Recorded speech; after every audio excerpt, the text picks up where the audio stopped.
La circuncisión de Jesús, un bajorrelieve neerlandés del siglo XVII. Identificación y características técnicas de la obra. El bajorrelieve en mármol que representa la circuncisión de Jesús constituye un ejemplo significativo de la producción escultórica religiosa de los Países Bajos meridionales durante la primera mitad del 600. La obra, atribuida a un maestro anónimo neerlandés, se ubica cronológicamente en un periodo comprendido entre 1600 y 1650, época de particular florecimiento de la escultura barroca en Flandes bajo el dominio español. La elección del mármol como material escultórico testimonia la importancia litúrgica y devocional de la obra, destinada probablemente a un contexto eclesiástico de relieve, que podría ser una iglesia parroquial, un convento o una capilla privada aristocrática. La técnica del bajorrelieve, predilecta para los aparatos decorativos de los altares y de los retablos marmóreos, permite al artista desarrollar una composición compleja sobre varios planos perspectivos, creando un efecto de profundidad espacial a través de la gradación de los niveles de relieve de las figuras. El maestro anónimo demuestra una notable habilidad para modelar los drapeados con una fluidez que recuerda la tradición de la pintura flamenca, en particular la influencia de Pieter Paul Rubens, cuya concepción dinámica de las composiciones religiosas permeó profundamente también la producción escultórica contemporánea. Análisis iconográfico y composición. La escena representada fusiona en una única composición dos episodios bíblicos distintos pero estrechamente correlacionados. La circuncisión ocurrida 8 días después del nacimiento de Jesús y la presentación en el templo 40 días después, ambos narrados en el Evangelio de Lucas.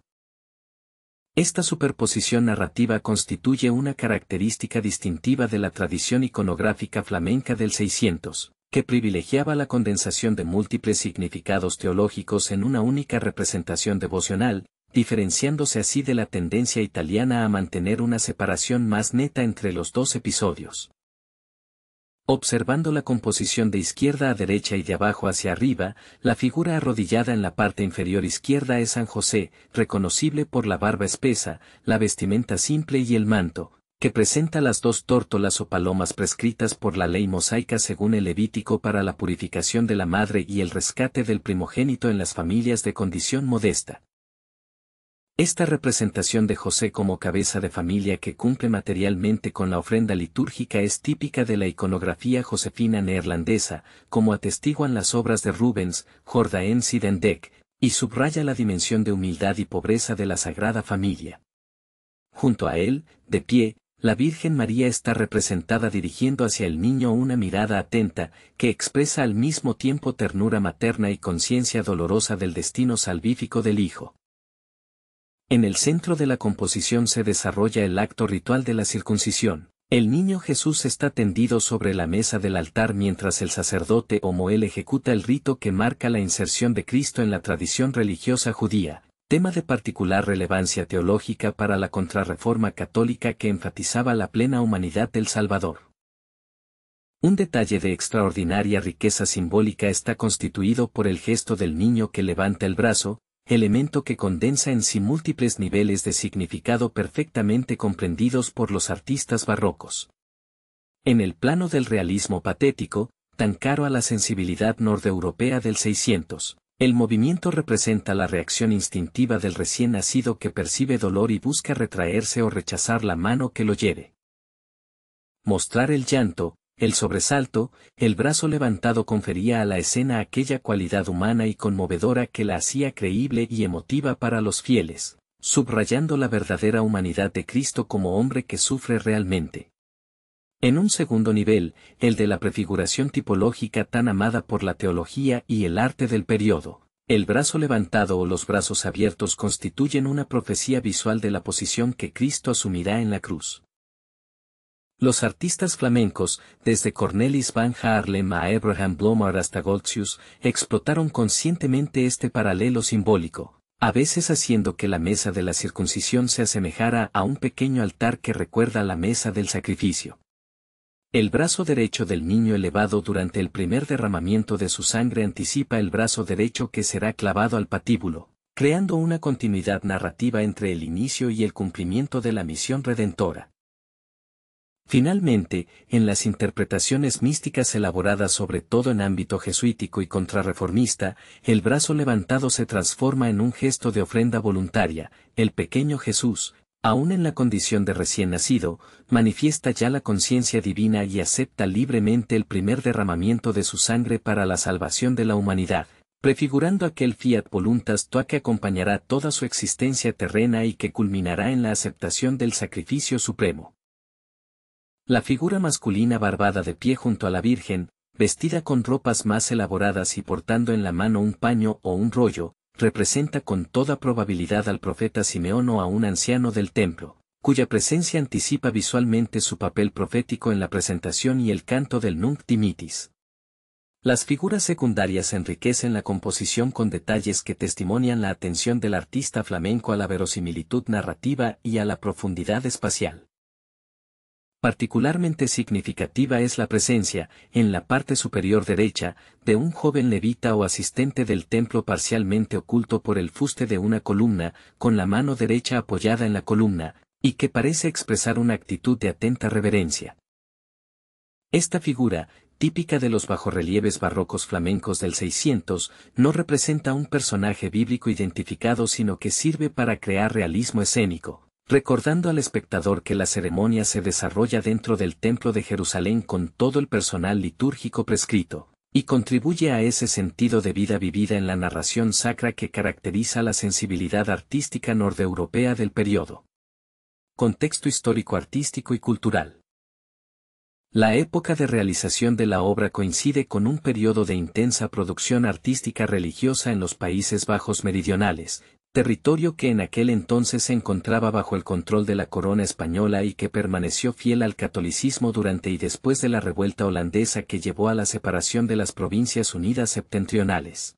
Este contexto político-religioso favoreció el mecenazgo eclesiástico y la producción de obras de arte sacro destinadas a reafirmar visualmente los dogmas católicos en respuesta a la Reforma protestante. La circuncisión de Jesús, como tema iconográfico, gozaba de particular favor precisamente por su capacidad de ilustrar simultáneamente la humanidad de Cristo, la continuidad entre Antiguo y Nuevo Testamento, y la obediencia a la ley divina.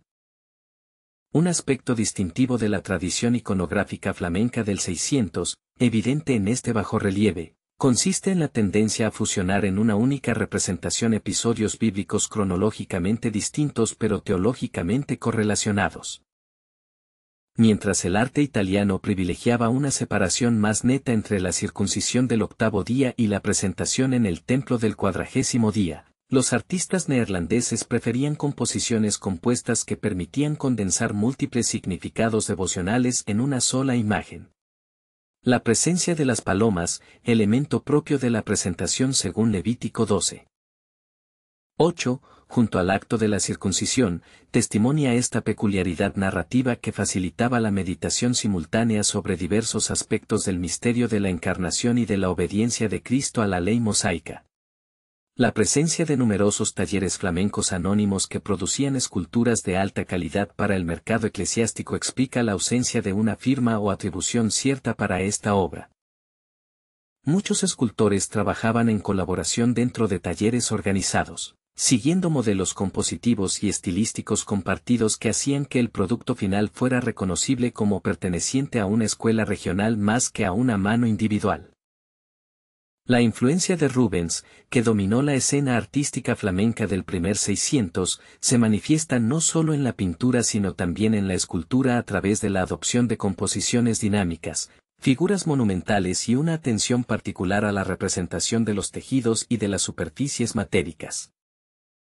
La iconografía de San José como figura humilde y devota que presenta la ofrenda de los pobres al templo, tan evidente en este bajorrelieve, refleja precisamente aquella sensibilidad hacia la dignidad de la pobreza evangélica que caracteriza las representaciones josefinas de Rubens, Jordaens y Van Dyck. Significado teológico y devocional. Desde el punto de vista de la teología cristiana, la circuncisión representa el primer derramamiento de la sangre de Cristo, prefiguración del sacrificio redentor de la pasión. Este aspecto doctrinal asumía particular relevancia en la predicación católica post-tridentina, que enfatizaba la naturaleza física del sufrimiento de Cristo como instrumento de salvación universal.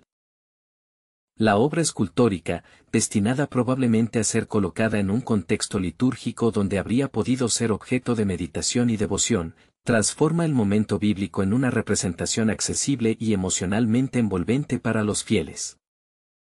La elección del bajorrelieve como formato permite una fruición óptima en espacios arquitectónicos definidos, como las capillas laterales o los altares secundarios, donde la luz natural o artificial acentúa los juegos claroscuros creados por las diferentes profundidades de excavación en el mármol.